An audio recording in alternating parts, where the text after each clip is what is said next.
Então, vou falar um pouquinho sobre desenvolvimento para o WatchOS 2. Também não sei muito ainda sobre ele, estou aprendendo. Estou há uma semana brincando um pouco com ele, apesar de estar com o relógio já há algum tempo. Então, o WatchOS 2 ele é a nova versão desenvolvida pela Apple para o Apple Watch e foi liberada em junho desse ano para os desenvolvedores e oficialmente em outubro. Setembro. Entre os novos recursos dessa versão, o que mais se destaca é a possibilidade dos aplicativos rodarem diretamente no relógio. Ou seja, antes, como é que funcionava? Se eu tivesse sem meu iPhone, eu não conseguia utilizar o relógio. Conseguia utilizar aplicativo de música, alguns aplicativos nativos. Mas todos os aplicativos de terceiros, eles necessitavam do iPhone conectado em tempo real.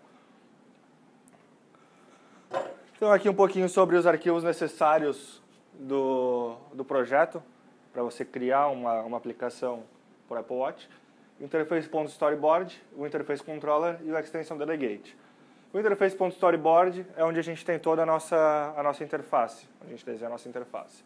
O interface controller ele funciona da mesma forma que uma view controller. É todo o nosso controle da nossa interface. Acesso à base de dados, gerenciamento dos modelos, o que vai aparecer, o que não vai aparecer. E o extension delegate ele funciona igual ao nosso app delegate. Aqui é onde a gente tem os nossos estados da aplicação. Quando a gente abre a aplicação, quando ela finaliza a inicialização dela, um método chamado ali dentro. Quando a gente volta a aplicação depois dela ir para background, é ali. E quando ela vai para background também é nesse cara. Então, diferente do desenvolvimento para iOS, o desenvolvimento para Apple Watch ele tem várias particularidades, principalmente de interface. Então, o desenvolvimento é utilizando storyboard. Isso não é opcional, isso é obrigatório. Você não consegue criar interface na mão. Por que isso? Porque a gente não consegue criar ou excluir ou remover nada da interface em runtime. Ou seja, o aplicativo ele apareceu na tela, a gente não consegue mais adicionar um novo label ali, se o cara clicar no checkbox, não consegue mais fazer isso. O quê? Ele está comemorando aí, tem que ser o storyboard. Temos componentes específicos, ou seja, nós vamos utilizar o iView, o iLabel, o iSwitch, todos os UIs da vida a gente não vai utilizar no storyboard. A navegação a gente tem duas formas, por página, seria como se fosse um scroll view paginado com aquelas bolinhas embaixo, isso já é por padrão, ou hierárquica, ou seja, a gente tem uma lista, a gente seleciona a lista, vai para um detalhe, ou vai indo detalhe por detalhe. Posicionamento dos componentes, a gente não faz ele como no aplicativo iOS, a gente não define posição de cima, lateral e largura e altura. Na verdade, isso a gente define. A gente define por âncoras, eu vou mostrar um pouquinho mais para frente como é que funciona isso. E a gente tem algumas interações que são diferentes do que o iOS. Na verdade, agora com o iOS 6 Plus já não mais, com o iPhone 6, com 6S já não mais. A gente tem os gestos, tem o tap, tem o swipe, o deslizar. E a gente tem o force touch. Diferente do iOS, a gente só tem dois estados, ou o forçado ou não forçado. No iPhone 6S a gente tem um meio forçado, e como o Rodrigo explicou, a gente tem ali todos os estados a partir de um. E geralmente quando a gente aperta com força, ele abre um menu por cima, para você botar a música para repetir, pausar a música, próxima música, enfim. Aqui nós temos a lista de todos os nossos elementos de UI. Né? Labels, images, groups, speakers, tables, buttons, switches, sliders, maps, movies, date and time labels, específico para data e hora, e os menus, que são aqueles menus que aparecem de acordo com o force touch. Aqui umas pequenas diferenças do iOS para cá. Por exemplo, o label eu não consigo definir uma fonte customizada, eles não recomendam, na verdade. E a fonte padrão não tem negrito, porque em todo o escopo deles o negrito não faz bem para a tela do relógio. E imagens a gente consegue fazer animações com imagens, a gente consegue definir, por exemplo, eu vou mostrar para vocês um spinner, o negocinho de carregando, eu tenho 42 imagens e essas imagens vão ser animadas. Então, eu boto lá, a minha imagem é o spinner e eu quero que você anime ela da 0 a 42. Eu só passo qual que é o meu range de imagens e ele vai procurar spinner 1, spinner 2, spinner 3 e vai fazer a animação automaticamente. Os grupos, para quem trabalha com HTML, ele é como se fosse uma div. Ele é um agrupamento de vários componentes. E para quem já desenvolveu Android, ele é como se fosse um linear layout. A gente pode definir a orientação dele, horizontal ou vertical. E aí só mais um outro que é um pouco diferente, a parte dos movies. Os vídeos eles têm que ser em H264 e tem uma resolução específica, que é bem pequena, ou ela é landscape ou ela é full screen, que seria portrait. Aqui um pouquinho sobre o layout, vou sentar aqui para mostrar para vocês. Então, esse aqui é um aplicativo que a gente fez para teste. Aqui a gente mostra o nível do rio aproveitando o nosso estado atual. Então, aqui a gente tem o nível do rio, o status que a gente está, a última data de atualização lá do nível do rio, isso não é do aplicativo, e o spinner de atualização, que na verdade é uma sequência de imagens. Então, aqui a gente tem label. Isso aqui é um grupo, porque eu não consigo ter dois componentes lado a lado. Eu tenho que criar um grupo para botar eles lado a lado, aí vai mudar a orientação deles. Aqui nós temos mais um label, e lá nós temos uma imagem. Então aqui o nosso alinhamento desses dois caras é central, e pelo storyboard eu posso puxar para cima e definir qual vai ficar em cima e qual vai ficar embaixo, mas os dois vão ficar sempre centralizados. Aqui o nosso group, ele tem alinhamento vertical bottom, ou seja, ele vai ficar sempre embaixo. Independente se a gente não tivesse conteúdo em cima, ele ia ficar embaixo. Alinhamento horizontal do nosso label da atualização, ele é center, ou seja, independente do que eu tenho do lado ou do tamanho do meu texto, ele vai estar sempre centralizado. E a minha imagem, ela vai ser right, ou seja, sempre à direita. Se eu não tiver nada aqui, ela vai permanecer à direita. E aí nós temos a parte de tamanho. A parte de tamanho a gente pode definir na mão, fixo em pixels. Não é recomendado, porque a gente tem dois modelos de Apple Watch, 38mm e 42mm. Eles têm telas diferentes e resoluções diferentes. Então não é ideal a gente definir em pixel. A gente pode definir como relativo ao pai dele, ou seja, nesse caso aqui ao Apple Watch em si, nesse caso aqui ao meu grupo. E esse relativo, eu posso falar que ele vai ser 100% do meu pai, ele vai ser 50% do meu pai, vai ser 90%, enfim. Aí a gente pode fazer a jogada que a gente quiser. E a minha altura aqui, eu digo que ele vai ter o tamanho para caber o conteúdo. Então, se eu aumentar a fonte aqui, a minha altura vai aumentar automaticamente. Se eu diminuir a fonte, ela vai diminuir automaticamente. Isso aqui é bem parecido com o Android. Aqui embaixo também nós temos as mesmas propriedades, Relative to Container e Size to Fit Content. Aí os nossos dois caras de baixo, eles têm tanto largura quanto altura, o suficiente apenas para caber o conteúdo. Então, se eu aumentasse minha imagem, o meu image ia aumentar automaticamente. Aqui um pouco da arquitetura, a diferença que eu mencionei lá no início. O aplicativo do Apple Watch, ele tem o aplicativo em si, que basicamente é a interface. Nós temos a extensão, que é que faz todo o controle da interface, requisição de sites, enfim, tudo isso. E aqui no WatchOS 2, nós temos ele no Apple Watch, a extensão, e no WatchOS 1, nós tínhamos ele no iPhone. Então, o que acontecia? A gente fazia uma requisição web no WatchOS 1, o meu Watch ficava ali carregando, até carregar minha informação web e continuava carregando até essa informação passar para o Bluetooth para o meu relógio. Hoje não. Hoje a gente já faz tudo aqui. Então ele vai ficar carregando até carregar a informação web, mas assim que carregar ele já exibe. Não tem mais uma transferência. E outra vantagem é que meu WatchOS ele conecta no Wi-Fi. Então hoje eu fiz o teste, eu estava sem meu iPhone desconectado, desconectei o Bluetooth, consegui atualizar o aplicativo diretamente pelo relógio. Então, isso melhorou bastante. Dá para usar só o relógio. Por exemplo, se eu for correr na rua não faz sentido porque ele não tem 3G. Mas se eu tiver, por exemplo, sem bateria e conectado no Wi-Fi, o relógio ele conecta sempre na mesma rede Wi-Fi do iPhone. Então aqui ele tem todas as minhas senhas, todos os Wi-Fi que eu já gravei, e sempre que estiver um próximo ele vai conectar automaticamente. Então eu consigo utilizar ele, por exemplo, dentro de casa. Eu deixo o meu iPhone carregando no quarto e vou para a cozinha com o relógio. Eu posso atender chamadas do iPhone, aí ele utiliza a rede Wi-Fi. Posso utilizar os aplicativos, tudo pela rede Wi-Fi. Se tiver um aplicativo offline e tiver com o iPhone desligado, você utilizar ele normalmente? Sim, sim. Aí nós temos... Atender o telefone também? Não, com ele desligado não.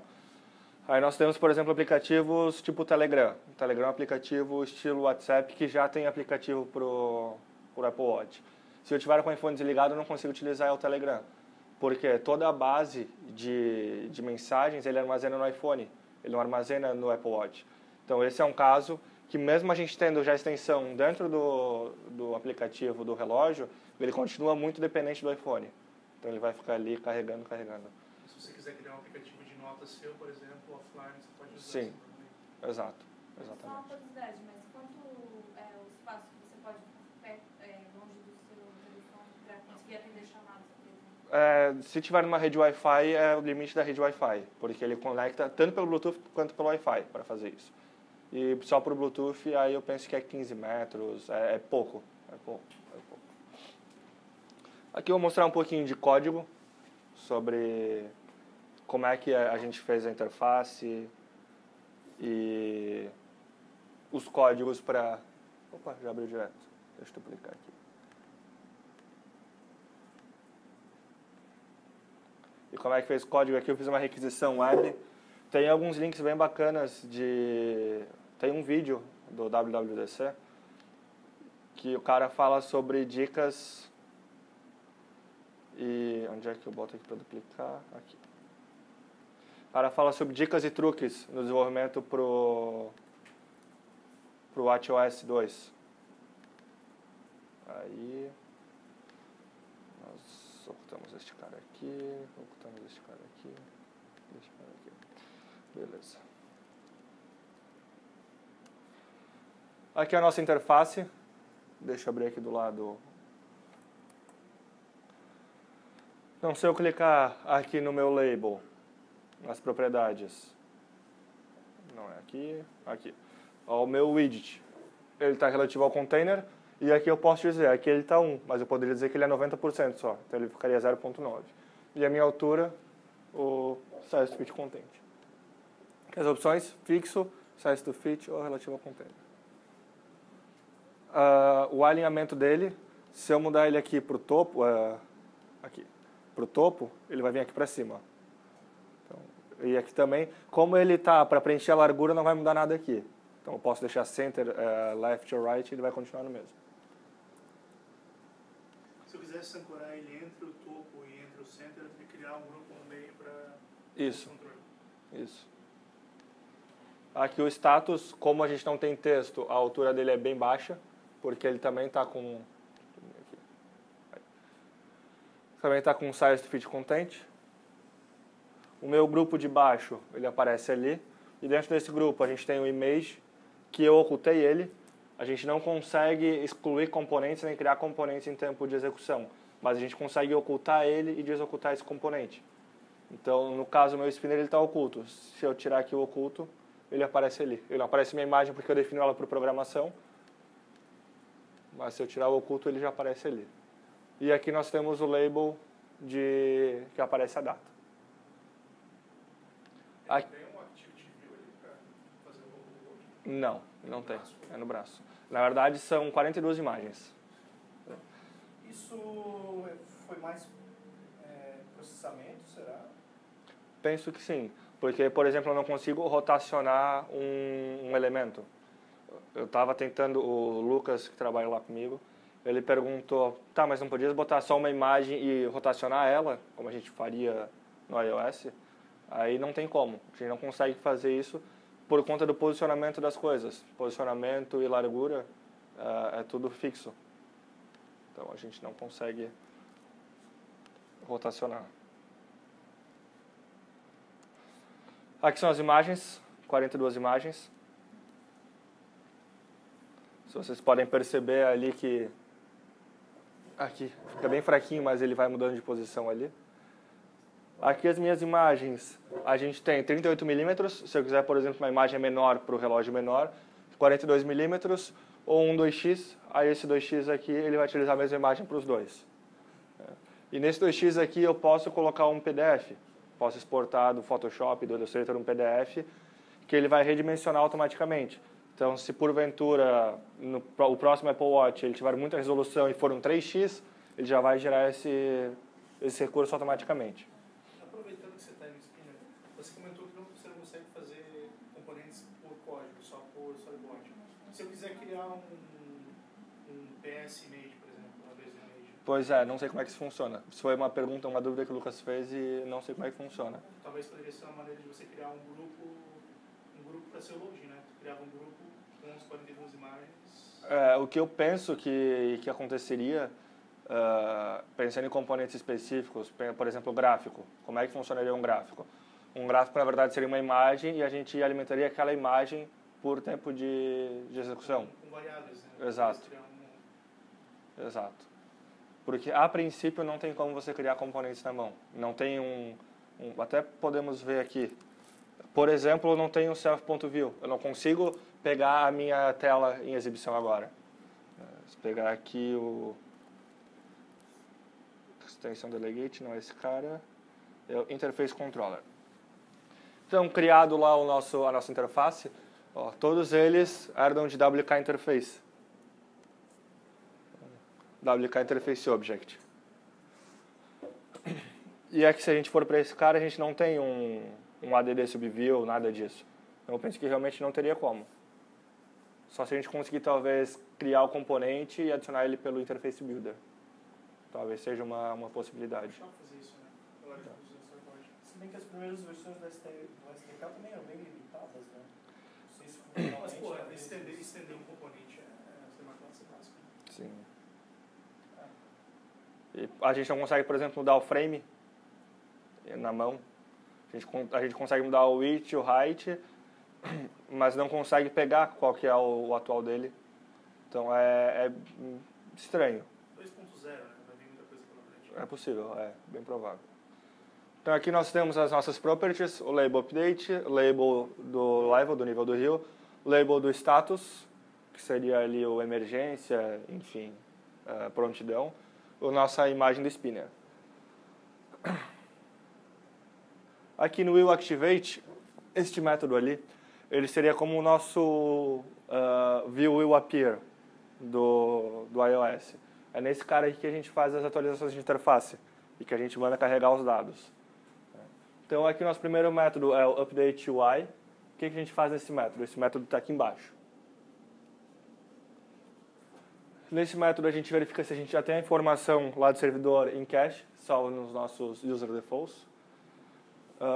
Se a gente já tiver, a gente continua, se não tinha o return lá em cima. A gente pega o nível do rio, a string com nível.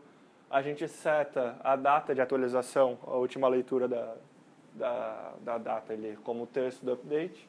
Seta o nível do rio no level. Aí que a gente tem o number formatter, para poder pegar aquele level que é uma string, o nível do rio que é uma string, e transformar para número.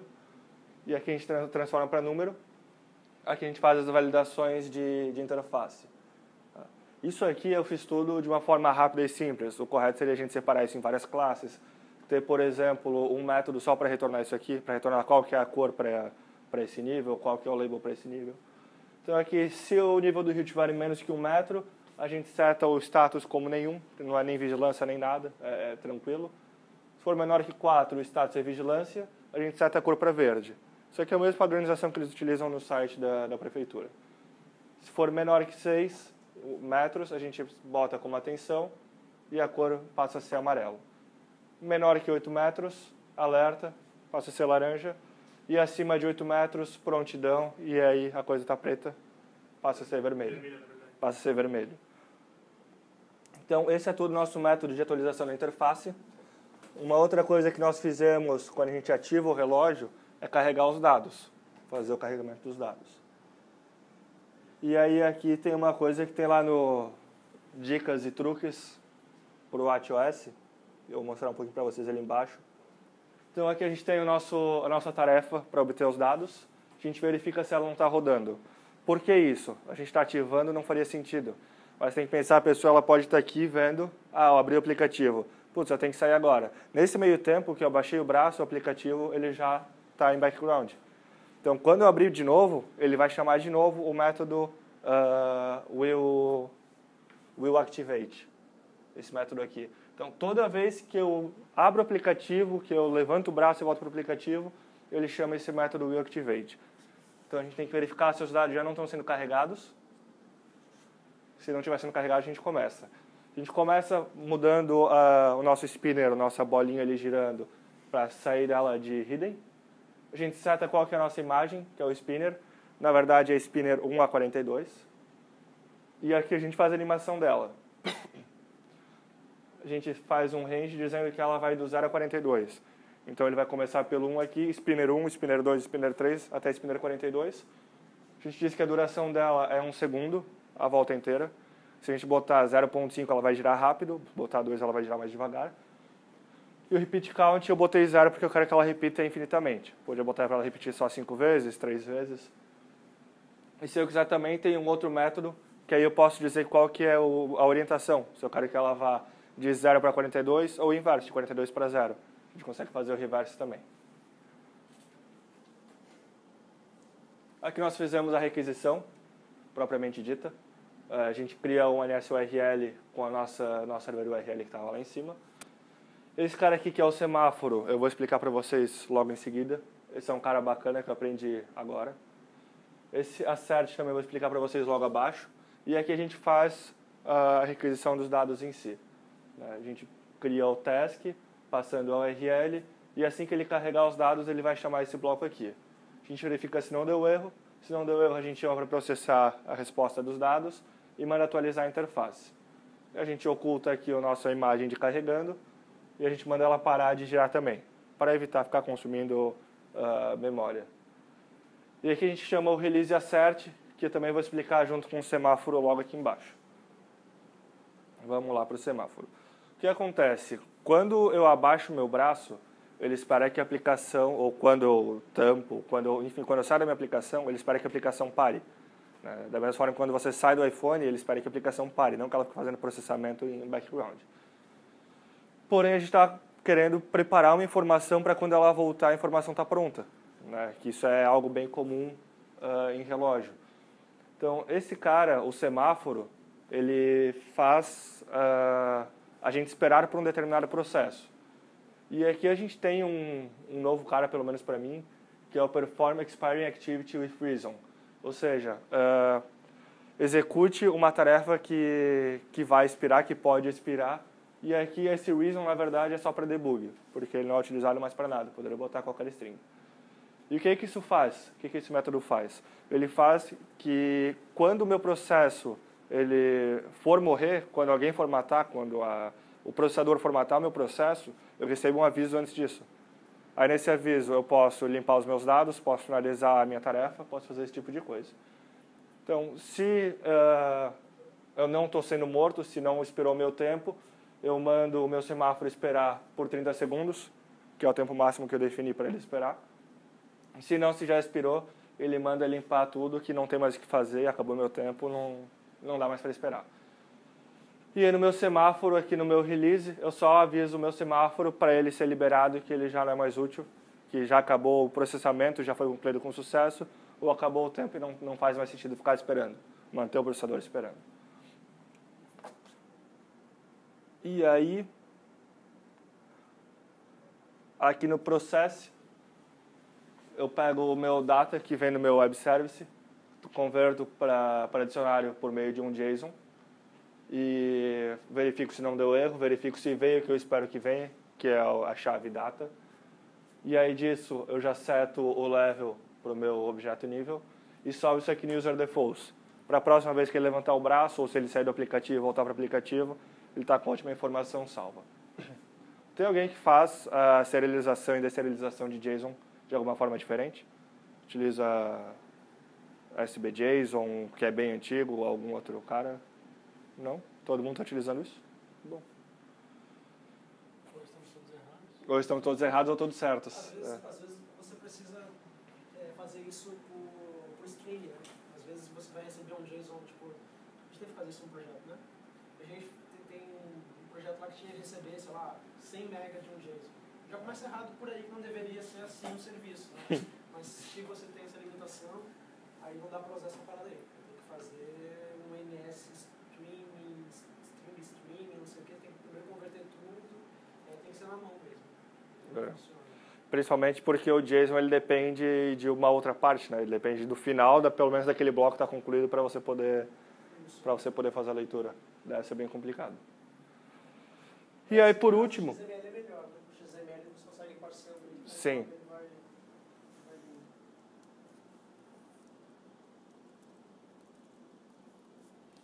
Outra coisa que nós temos aqui no nosso storyboard é o menu, que eu não mostrei para vocês. O menu é aquele menu quando a gente aperta com força que ele aparece por cima do aplicativo. Nesse caso aqui, o menu eu só adicionei um botão atualizar. E esse botão atualizar eu coloquei, defini a imagem de repeat. Isso aí. Acabou aqui. Enfim, tem algumas imagens pré-definidas. Voltou. Isso agora tem que esperar o projetor esfriar, vai demorar um pouquinho. A gente tem algumas imagens pré-definidas de play, pause, repeat, stop. Eu utilizei a imagem de repeat só porque era uma que se parecia um pouco com atualizar. E botei o label atualizar. E aí, se a gente tem um menu só, ele aparece centralizado. Se a gente tem dois menus, aparece um embaixo e outro em cima. 3 vão aparecer dois em cima e embaixo, e quadricle limit aparece aí um quadrado. Ligasse já o projetor?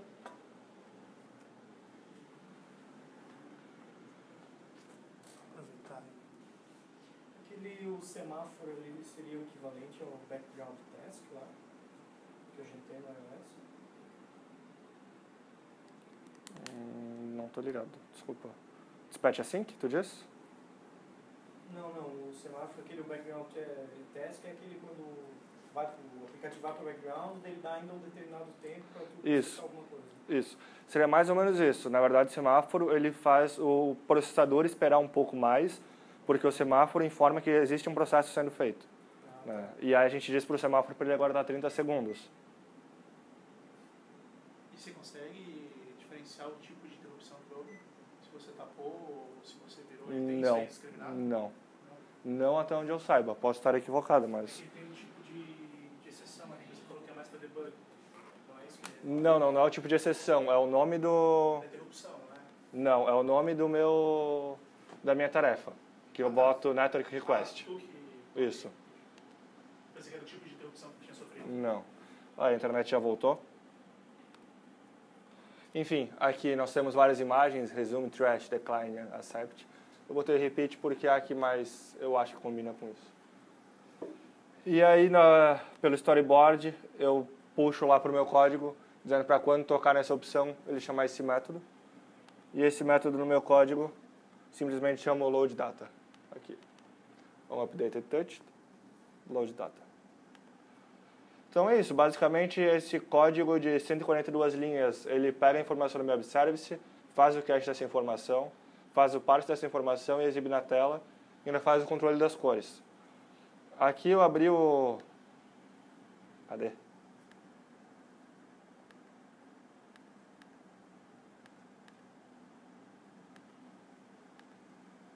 Aí. Eu abri hoje à tarde, deixei ele às 14 horas, desde as 14 aberto. E aí vamos esperar agora que dê certo. Então, na teoria, se eu ficar apertando aqui, ele deve fazer o long press, eu acho. Não? Você não consegue simular o Force Touch no simulador? Pelo menos não no iPhone. Sério? Só tem que fazer Force Touch Pressure.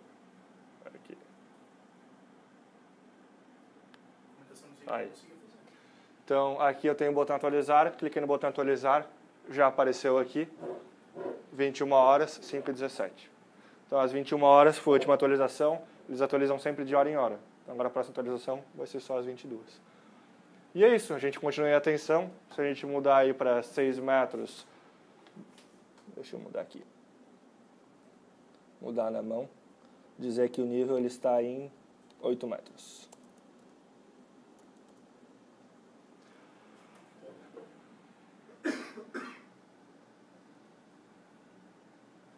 Ele deve ficar laranja.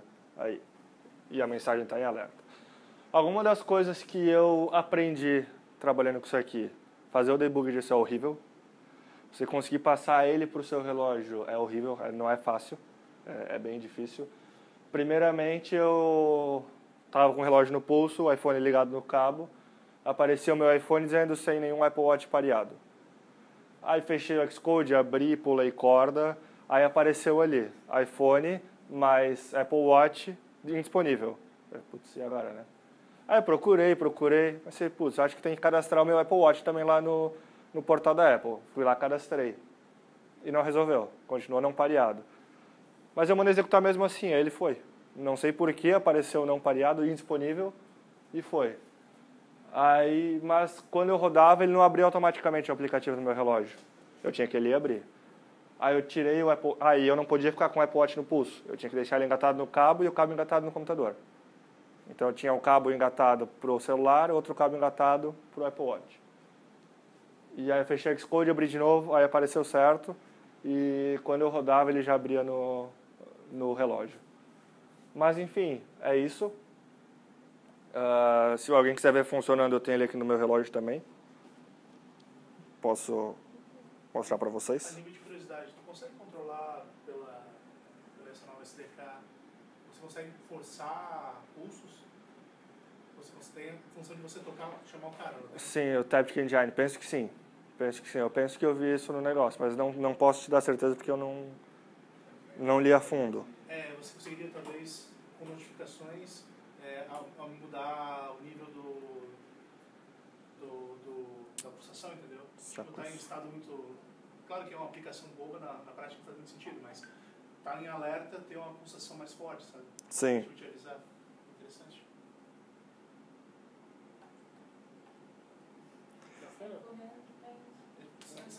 Deixa eu ver o aplicativo como é que ele ficou. Só cuida para não puxar para trás, senão ele apaga a tela. Aí tem que botar a senha de novo. E isso aqui eu criei um aplicativo. Eu poderia ter criado o que eles chamam de Glances. Que aí... o Glance é um negócio que quando eu puxo aqui... Deixa eu tentar voltar aqui para Home. Aí. Quando eu puxo aqui de baixo... Não é esse.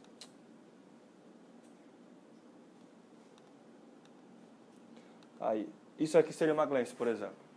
São visualizações rápidas de informação. Você não consegue editar, não consegue fazer nada, só consegue ver o que está ali. E eu poderia fazer aqui também.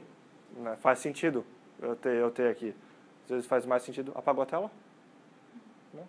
Às vezes faz mais sentido eu ter aqui do que com o próprio aplicativo. Né? Mas pensando numa... O WhatsApp tem isso, né? O WhatsApp não. Ou é só notificação? Só notificação que ele passa. Tem, por exemplo, do Maps, para ver minha localização atual, do batida, batimentos cardíacos, calendário, eu consigo ver minhas últimas notificações. Enfim. Se quiser apertar e fazer o press, é estranho no começo. Sensação interessante. Enfim, é isso. Basicamente é isso. Esse código eu vou disponibilizar para vocês no GitHub. Aqui estão as referências. Human Interfaces Guidelines, tem bastante documentação boa. Muita coisa que eu utilizei aqui eu peguei dos guidelines. A documentação deles também é muito boa. E aqui tem um vídeo de dicas que mostra, por exemplo, aquela questão do semáforo. Como fazer para você ter a informação pronta para o usuário a qualquer momento que ele quiser. Esse vídeo também é muito bom, é do WWDC desse ano. Bom. Dúvidas? Esse aplicativo que você fez, por exemplo, para o celular, muitas coisas, pelo que eu vi ali, é muito específico, né? Claro, eu vou fazer para o celular e serve para o relógio também. Não é bem assim, tem muita coisa específica. Tem algumas coisas, por exemplo, o carregamento das informações. Tirando a parte do semáforo, que eu fiz específico para cá, a parte de carregamento, de conectar no web service, fazer a conversão de JSON, de NSData, para NS Dictionary, isso eu poderia fazer numa classe intermediária. Uma classe que ficaria tanto para o aplicativo quanto para o relógio. Né? Por exemplo, que eu falei ali, as cores, a parte de cores e o label, se é atenção, eu poderia ter criado uma classe e essa classe serviria para os dois, porque é a mesma regra. Né? Se é menor que 1 não tem nada, se é menor que 4 é, enfim, alerta, vigilância. Enfim, isso tudo poderia ter criado uma classe que servia para os dois. Só isso a gente tiraria boa parte do código daqui, ficaria bem menos. Aqui ele trataria mais as exceções e os comportamentos diferentes. Os movimentos, né? Exato. Abaixo o braço, Exato. de atualizar. Exato. Essa parte ali que seria... Essa parte, a parte do long press, por exemplo, que quando a gente aperta ele com força, tem a opção para recarregar, isso também a gente teria que fazer aqui. Mas poderia chamar o método de recarregar compartilhado. Então é isso. Tem algumas coisas que a gente consegue utilizar e outras... Tudo que é interface a gente tem que deixar separado. E o que é código back-end ou business, a gente consegue deixar compartilhado. Consigo programar tanto em Objective-C como Swift? Como Swift. Recomendo Swift, é muito mais fácil, eu não fiz aqui porque eu não aprendi ainda. Mas eu olhando os exemplos, Swift, Objective-C, Swift está 1000 vezes na frente aí do que o Objective-C. Não, para iOS também. Tanto no iOS quanto no... Tanto iOS quanto WatchOS. Não Eu tava ajudando um amigo hoje a resolver uns problemas. Ele começou a desenvolver para iOS não tem um mês. E ele tá já com bastante bagagem. Mas ele tava com uns problemas que ele não tava conseguindo resolver. E eu não conheço Swift. Ele aprendeu já no Swift. Falei, putz, mas isso aqui é parecido com o Objective-C. Também tem o AV Player, também tem os observers. Tá, tenta fazer isso aqui. Não sei direito como é que é a sintaxe, mas deve ser algo próximo a isso. E deu para ajudar ele. Porque mesmo a sintaxe sendo diferente, a linguagem sendo diferente, os frameworks são os mesmos e os métodos são os mesmos. Bem parecido, na verdade, com o que eu É. tava No fundo, programar para iOS é conhecer os frameworks. Né? Exato. É menos. Exatamente. Programar em si, né? É você conhecer os frameworks e de onde você está. Ou Android, ou enfim. Alguma outra dúvida? Não. Gostasse do relógio, já passasse para ele? Já. Inclusive, mas foi pergunta falar isso, eu consigo bater palma, você bater nele. Ah, tá. Vou deixar ele vai. Uou! Então é isso, pessoal. Se ninguém mais tem dúvida. Obrigado. Meus contatos, como sempre, são os mesmos. É isso.